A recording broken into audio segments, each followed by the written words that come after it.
દરેક પરીક્ષાર્થીને મારી એક ખાસ વિનંતી છે, સલાહ છે।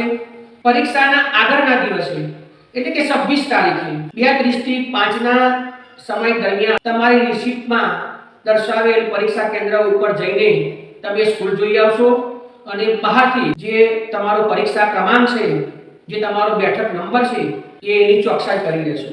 રૂમમાં તમને અંદર જવા દેવામાં નહીં આવે, પરંતુ તમે બહારથી જોઈ લેશો, જેથી કરીને બીજા દિવસે તમને પરીક્ષા આપવા આવો એટલે તમને ખ્યાલ આવી જાય કે મારો બ્લોક આ છે। સમજો કે તમારો 17 નંબરનો બ્લોક હોય તો 17મા નંબરમાં આ જે નંબરો લખાયેલા હશે એ નંબરો સાથે તમારો બેઠક નંબર ટેલી કરી દેવાનો છે।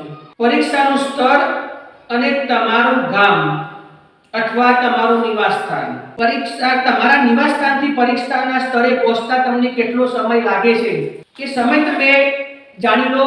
તમારા નિવાસ સ્થાનથી પરીક્ષા સ્થળનું અંતર કેટલું છે અને ત્યાં પહોંચવામાં તમને વધુમાં વધુ મેક્સિમમ કેટલો સમય લાગે એમ છે। એ સમયથી 1.5 કલાક પરીક્ષાના સ્થળે તમારે વહેલા પહોંચવાનું છે।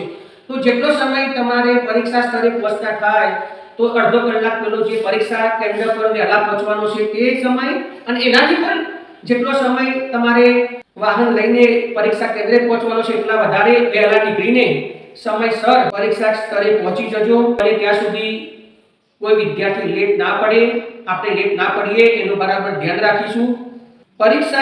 પરીક્ષાર્થીઓએ પરીક્ષાના સ્થળે બને ત્યાં સુધી બૂટ અને મોજા જો શક્ય હોય અને તમે ના પહેરીને આવો સારું રહેશે।